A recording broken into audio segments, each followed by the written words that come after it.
اور جنات اس کی ہمارے دین میں کیا حقیقت ہے؟ کیونکہ پاکستان میں آج کل مختلف آزمائشوں کو، بیماریوں کو اس کے نام پہ منسوب کر دیا جاتا ہے، تو میں پتہ کرنا چاہتی ہوں کہ ہمارا دین اس کے بارے میں کیا کہتا ہے۔ جو لوگ اس طرح کی چیزوں کو منسوب کرتے ہیں اکثر و بیشتر کویکس ہیں، عطائی لوگ ہیں، کاروبار کر رہے ہوتے ہیں اور بے شمار لوگوں کو دھوکہ دیتے، فریب دیتے اور معلوم نہیں کس کس طرح کی دکانداری کرتے ہیں۔ تو اس وجہ سے میری بہن پہلی کوشش تو یہ کریں کہ ایسے لوگوں سے بچ کر رہیں۔ عام طور پر آپ اگر دیہات میں جا کر دیکھیں تو بعض لوگ محض کمانے کے لیے یا لوگوں کو مروب کرنے کے لیے اس طرح کی باتیں پھیلاتے ہیں۔ جنات قرآن سے معلوم ہوتا ہے کہ اللہ کی ایک مخلوق ہے۔ سائنس روز ہمیں بتاتی رہتی ہے کہ ہم نے فلاں جزیرے پر ایک اور مخلوق دریافت کر لی ہے، اس طرح کے جانور دریافت کر لیے ہیں، تو اللہ کی بے شمار مخلوقات ہیں۔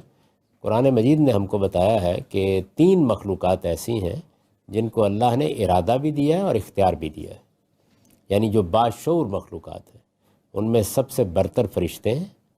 اللہ تعالیٰ نے ان کو مادے ہی کی لطیف ترین صورت نور سے پیدا کیا ہے، لائٹ سے۔ دوسرے جنات ہیں، ان کو انرجی کی فارم سے پیدا کیا ہے، یہ مادے ہی کی ایک فارم ہے۔ اور تیسرے ہم انسان ہیں جن کو اس طرح میں نے آپ سے ابھی عرض کیا کہ مٹی سے پیدا کیا ہے، یعنی مادے کی ٹھوس شکل سے پیدا کیا ہے۔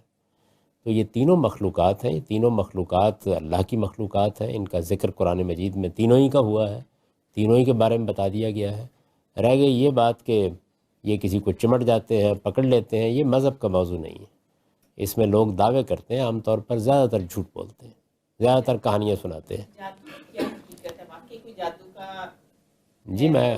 مجھے یاد ہے آپ کے سوال کا دوسرا حصہ، اس پر بھی میں عرض کرتا ہوں۔ دنیا میں 2 طرح کے علم ہیں۔ ایک وہ علم ہے جن میں مادے کے قوانین دریافت کیے جاتے ہیں، میٹر کے۔ یہ سائنس جو آپ اس وقت دیکھ رہی ہیں، اگر آج سے 200 سال پہلے کے آدمی کو اٹھا دیا جائے اور اس سے کہا جائے کہ یہ سارا کا سارا اجتماع اسی وقت دنیا کے ہر گوشے میں دکھایا جا سکتا ہے، تو وہ کہے گا تم لوگوں کا دماغی توازن خراب ہو گیا۔ تو مادے کے قوانین دریافت کر کے ہم نے یہ دنیا بنا دی ہے۔ اسی طرح ہمارے پاس ایک دوسری چیز نفس ہے، تو ایک زمانے میں اس کے بڑے ماہرین ہوئے۔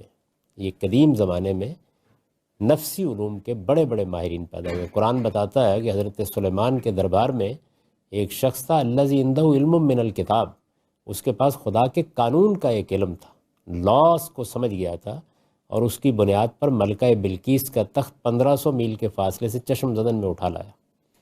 لوگ پڑھتے ہیں، تعجب ہوتا تھا۔ اب ہم اوباما کی ابھی پریس کانفرنس چاہیں تو چشم زدن میں اٹھا کے لے آتے ہیں، یعنی واقعتاً پلک جھپکنے ہی میں آ جاتی ہے۔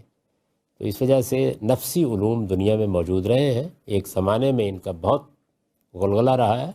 اب زیادہ تر لوگ کویکس ہیں، عام طور پر جھوٹ بولتے ہیں، دھوکہ دیتے ہیں، اس لیے احتیاط کرنی چاہیے۔ تو جادو بھی نفسی علوم میں سے ایک علم ہے بس۔